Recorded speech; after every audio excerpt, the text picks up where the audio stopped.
Herzlich willkommen zum DOK.fest München 2022. Herzlich willkommen zur ersten dualen Edition unseres Festivals hier in München. Mein Name ist Pablo Bücheler. Ich arbeite im Filmauswahlkomitee des Festivals und ich freue mich sehr, dass der Film Happy Worker von John Webster Teil unseres Programms dieses Jahr ist. Der Film feiert bei uns Deutschlandpremiere und ist außerdem Teil unserer diesjährigen Fokussektion Brave New Work. Der Film ist außerdem auch für unseren Publikumspreis nominiert, der wieder von der BR Kino-Redaktion gestiftet wird. Und ich darf jetzt im Studio des Silbersaals im Deutschen Theater München John Webster, den Filmemacher, begrüßen.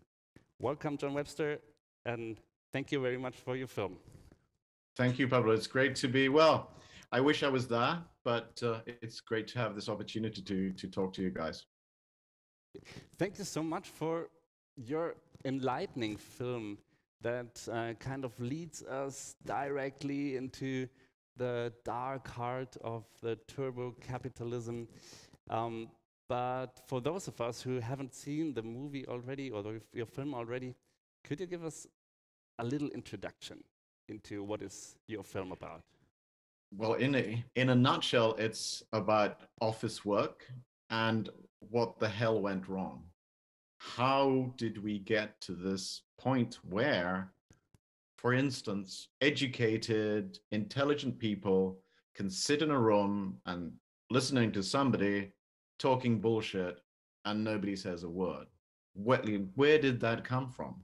And how it's not only that they're not saying anything, it's also that they're feeling deeply unhappy. And it's about that unhappiness, and it's about what we can do to make things better, not only like to make people more happy, but also to make work more efficient. But you're right, it is a dark heart, but I think we try to make the film light and humoristic, and because there's lots to laugh about in the office world, a lot. That's true. Yeah, I had to laugh quite a few times seeing your film. To open like a more wider view on your film, we noticed on this year's documentary films in our selection process that there are a lot of documentaries dealing with working spaces, dealing with the working world in general. And yeah, this is also why we quickly in our process decided to have a focus section on documentaries dealing with the working space in general, and yours is part of it. Where does this come from, this interest that documentaries now are, that there are more and more documentaries dealing with this topic? And how did you get the interest for this topic? Yeah, I do agree with you that there's certainly, like, people are more and more aware that there is something wrong with work. I think people do realize that there's perhaps a motivational crisis in work, and this happened even before COVID. But I think what's also saying that there is this crisis in that, like, now when people could be returning back to the offices, very few people want to return. And I think that says something about the problem, that, a lot of people would rather still, stay, and work from their cupboard in their bedroom, than go back to that place called the office. So I think that's, there's a lot of that. And I think when I started making this in 2018. And before that, I have lots of friends who are, have spent a lot of time of their life and money in, education, career, to work towards something that they believe in, and then find themselves, like, deeply unhappy. And it's one of those things that they love their job, but they hate their workplace. And so what are those things? Why have we got to the place where so many people are not really because they are unhappy, they're not also being very productive. So, also talking about the pandemic, it doesn't really play a role in your film. When did you have the idea to make kind of a documentary about the working world? Was it before the pandemic? Yeah, it was. So we started in 2018. We started the research, and we were supposed to shoot the main shoot in beginning of the 2020. So we postponed it for about 6 months because all of us, everybody thought, well, this pandemic is going to be over in 6 months, right? But even before that, we wanted to concentrate on like the systemic problems in the workplace. So we didn't want it to be, show problems like in any particular like industry or any particular company or any particular profession. So we wanted to look at like what are the systemic problems, and at that point, I would say that COVID wasn't a systemic problem. It felt like, okay, this is just a, and soon we will be going back to work. I also think the pandemic has, if one thing that the pandemic has taught us is that it is possible to radically change how we work in a very short time. So I don't think anybody wants to go back to business as usual, but it's not also hopeless at all to think that, okay, we could go back and have some sort of working life in an office or in a space together, but it could be radically different from what it was before the pandemic. Because we can do that. We can change. Important part of your film is the group. It's kind of a group therapy session. A bunch of people who have suffered burnout. That's the word. Yeah. Yeah, there are different stages of burnout. Yeah. Yeah. How did you get to know the group, and how did they react when they had to expose also their history in front of the camera? Yeah.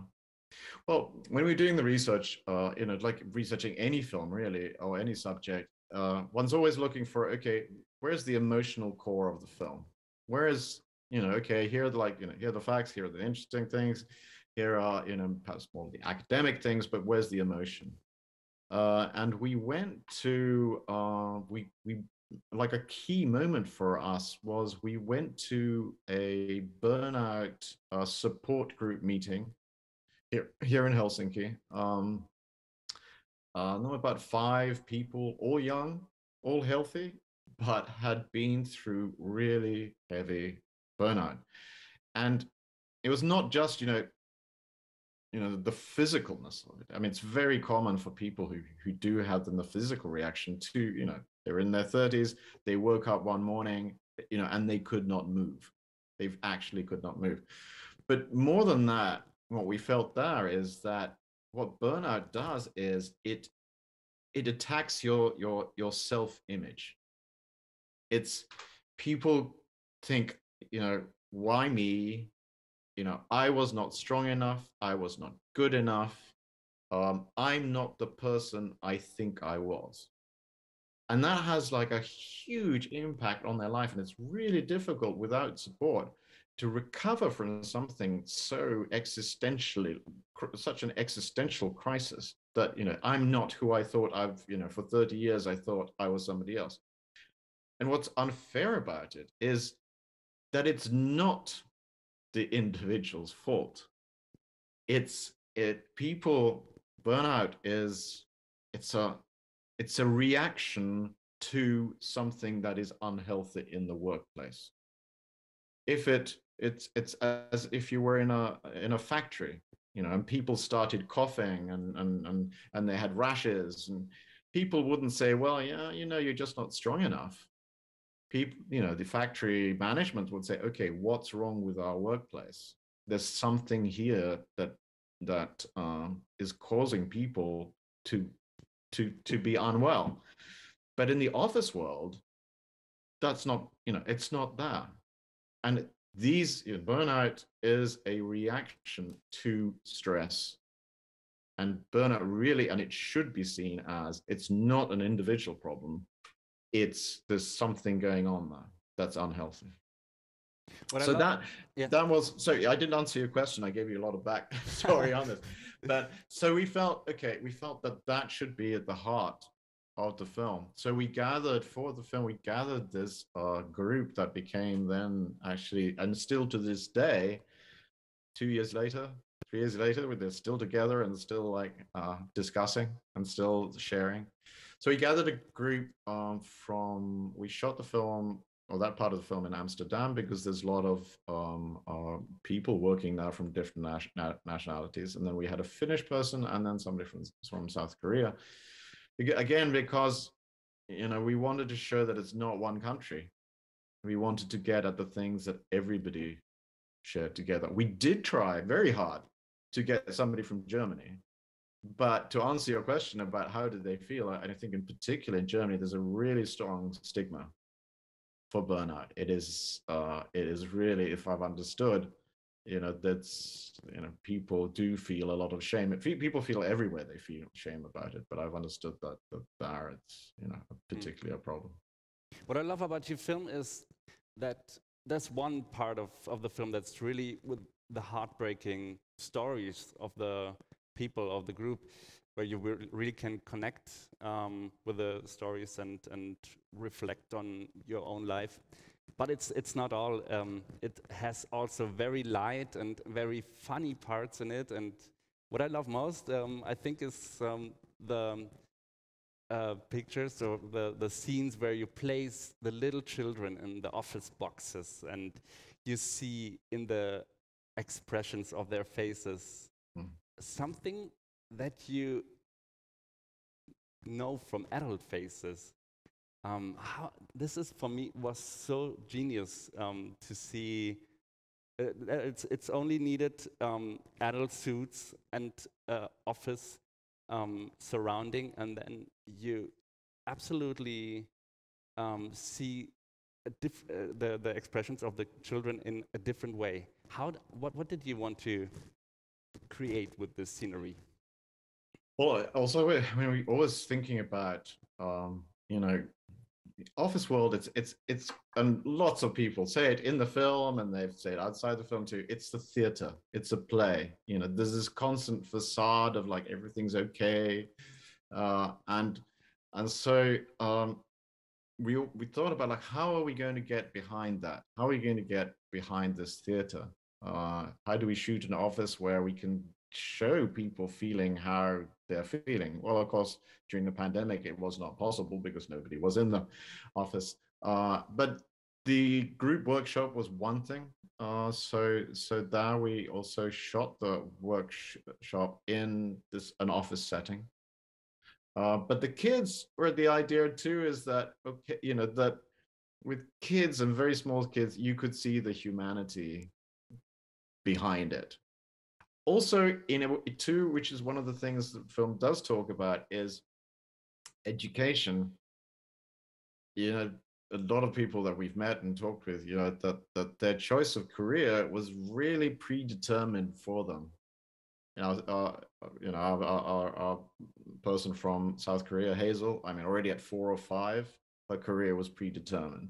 And I think a lot of white collar work too is, there's a lot of pressure from society and from parents about what's a good work, what's a good job, what's a respectable job. So that we had it felt good to combine. You had all these little people, these kids in doing respectable jobs in an office hell. and looking like I think most people would feel or do feel.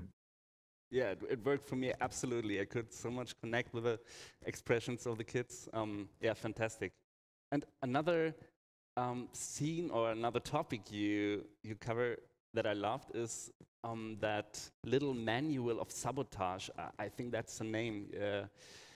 It's a manual that the Americans in the Second World War handed out to their people, or no, to the Germans, How to No, to resistance. They fight in occupied Germany. Sorry, occupied yeah, Europe. please explain. Yeah. You do Okay, better. so Yeah. again, we actually this week. I first read about it in Andre Spicer's book, Business Bullshit. Andre's also in the film.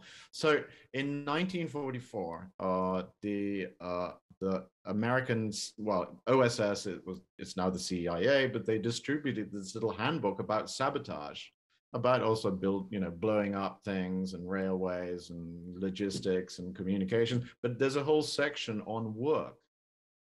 And the section on work has things like, interrupt work as often as possible, hold meetings when there are more important things to be done. If you've got an important decision, it should go to a committee. Each committee should be bigger than 6 people. You should have at least 3 bosses when 1 boss would be enough.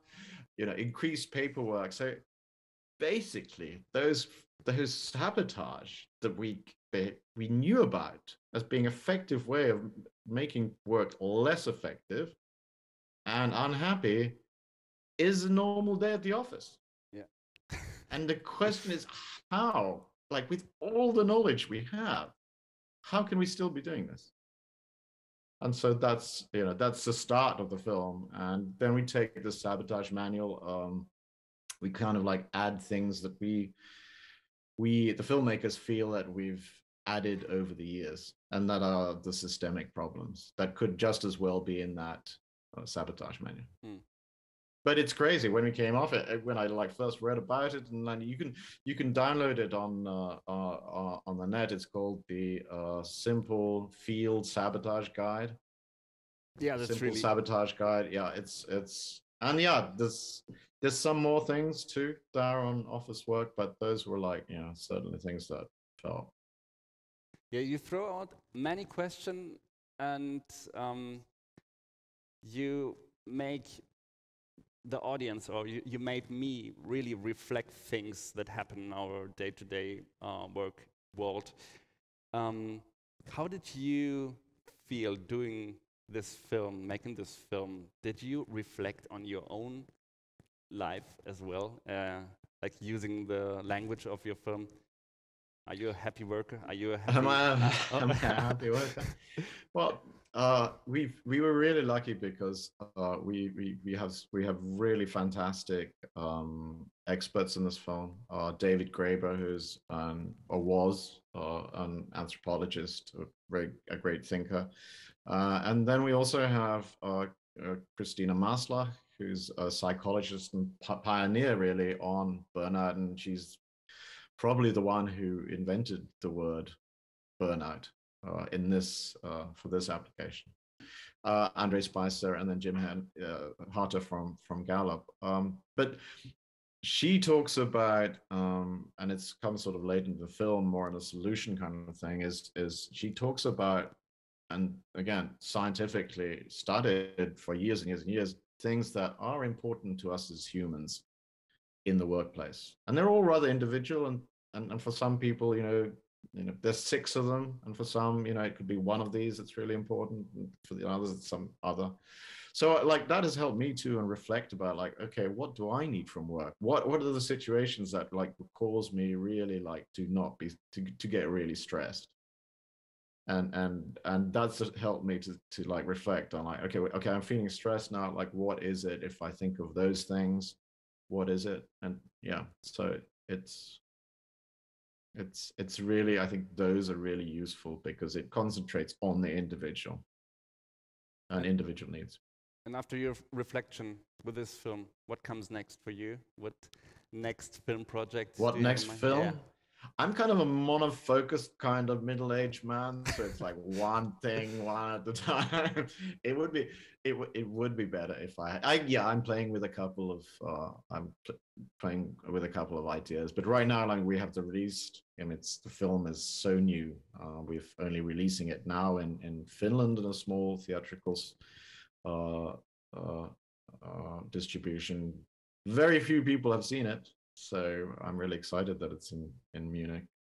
I think I'll be working with this for a while, because if I think what I want people to get from this film, if there's one thing, I do want people who are in the office, who are thinking like, I'm feeling bad, I'm alone, to actually realize that it's like a shocking amount of people who are actually, they have the smile on their face, but they're really feeling really bad. And so if it encourages people to talk, then, that would be, I think that's one of the keys, is one of the problems, central problems, is that people don't talk.